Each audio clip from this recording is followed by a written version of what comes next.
Buenas, Bessie, ¿me puede regalar una bolsita de pan? Gracias. Economía. Probablemente lo único que todos queremos es que esté siempre estable. Lamentablemente, con una pandemia de por medio, las cosas han cambiado para mucha gente. Hoy vamos a hablar de eso.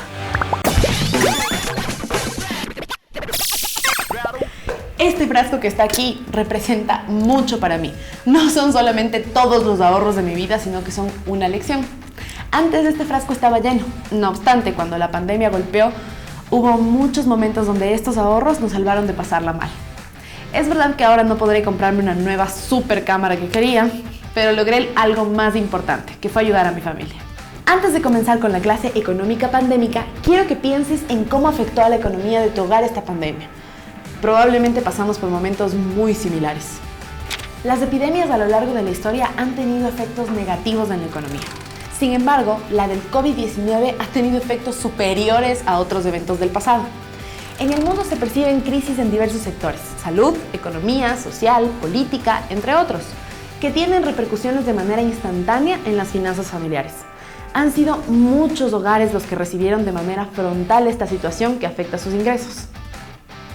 Otras pandemias han jugado roles más activos en la conformación de registros, por ejemplo la peste negra. Una epidemia ocurrida en el siglo XIV fue la primera que instauró u obligó a las autoridades a llevar un registro civil de contagiados. Durante las pandemias o epidemias, la sociedad cambia de ser activa a un rol mucho más pasivo. El temor al contagio hace que se ralentice la actividad comercial, mermando los ingresos de las personas y por ende su capacidad para alimentarse bien. Ahora bien, imagínense que golpea la pandemia más fuerte de la historia. Y aparte, estás en un país en vías de desarrollo. Pues, alerta de spoiler, la cosa no va a salir muy bien.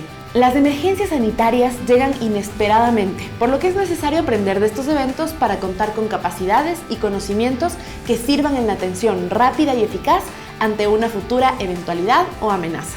Es por ello que los sistemas locales de salud deben ser eficientes, viables y efectivos para aportar servicios de salud controlando la propagación de un virus. Las pandemias se pueden comparar con otras amenazas como el cambio climático, los desastres naturales, ya que impactan económicamente a las familias, empresas, sector salud, inversiones, etc. El coronavirus ha afectado principalmente al sector salud. Con el incremento de enfermos y muertos que se han registrado a nivel mundial, sin embargo, también ha causado daños en el ámbito económico, por lo que el aumento de la pobreza será una de las consecuencias más graves que deje la pandemia. El Banco Mundial estima que este acontecimiento provocará la pobreza extrema de 40 a 60 millones de personas en el globo terráqueo.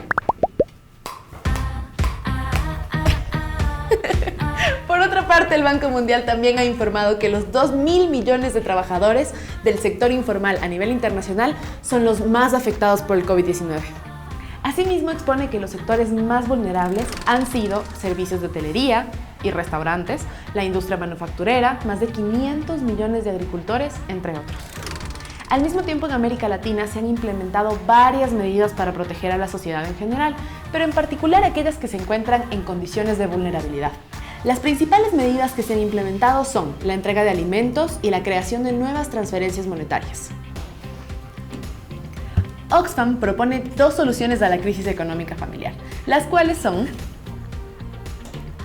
A. Para las personas con seguridad social, los empleadores deben de mantener el empleo de sus trabajadores durante las emergencias sanitarias para garantizar un ingreso. Y B. Para las personas sin seguridad social, es apoyarlas monetariamente y proteger los medios que le generan ingresos.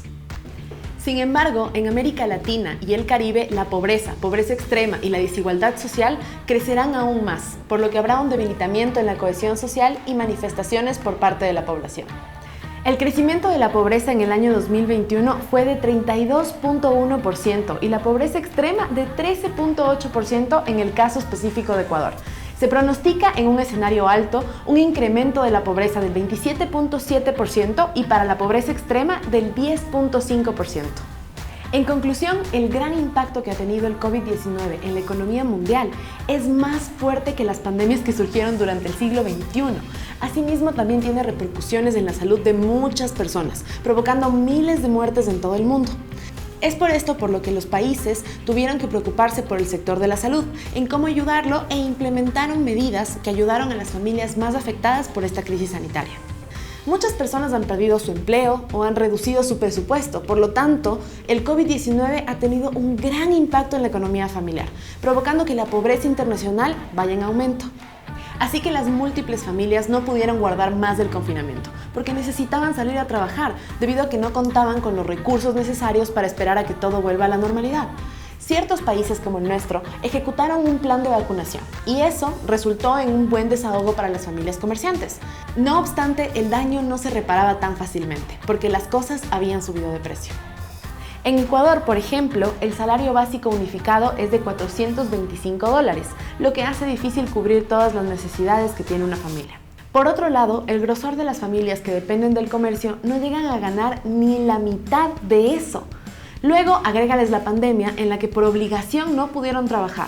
Muchas personas se dedicaron a hacer servicios de entrega a domicilio informal, algo que fue de mucha ayuda. De igual manera, las zonas rurales donde viven las familias campesinas tuvieron que buscar alternativas para poder llevar el sustento a sus hogares.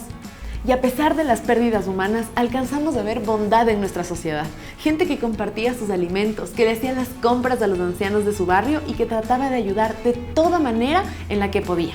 Seguramente es lo bueno en medio de un evento que probablemente haya marcado toda una generación.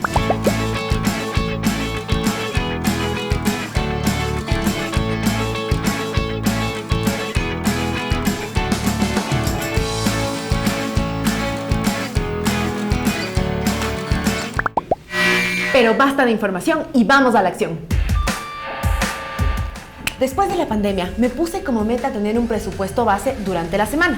Es decir, si recibía $5 por semana, trataba de solo gastar la mitad.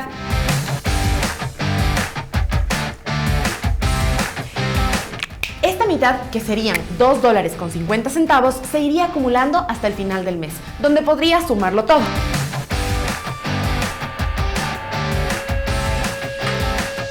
Pero no siempre me quedaba lo mismo. Muchas veces me quedaba menos, entonces la acumulación final era otra.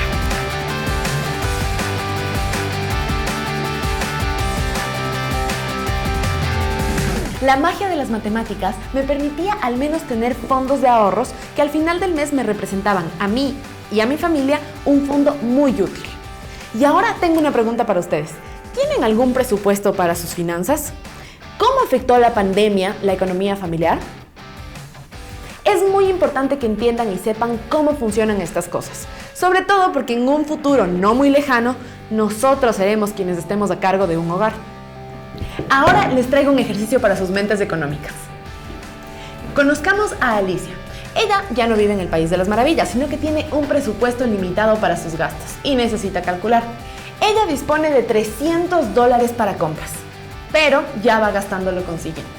El jueves gastó 1/5 de eso. El sábado, 2/3 de lo que quedó.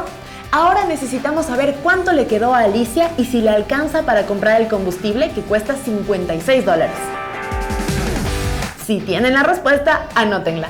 Y si es esta, quiero decirles que son unos cracks. Y si no les salió, lo pueden intentar en la siguiente ocasión. Es sumamente importante que podamos entender los principios económicos de nuestra vida diaria. Saber cuánto se gasta en subsistir es elemental para ser ciudadanos responsables y mejores. Así podremos ayudar a nuestros padres y en un futuro ser seres económicos activos y funcionales. Por supuesto, de vez en cuando te has de dar un gustito, pero que no se te haga costumbre. Recuerda, el dinero es solo la representación del tiempo que has usado trabajando y por eso debes ser muy inteligente en cómo lo vas a utilizar. Así se despide su cineasta favorita, Amelia, esperando que a partir de ahora piensen mucho en sus ahorros. Por otro lado, espero verlos en la siguiente ocasión. Bye.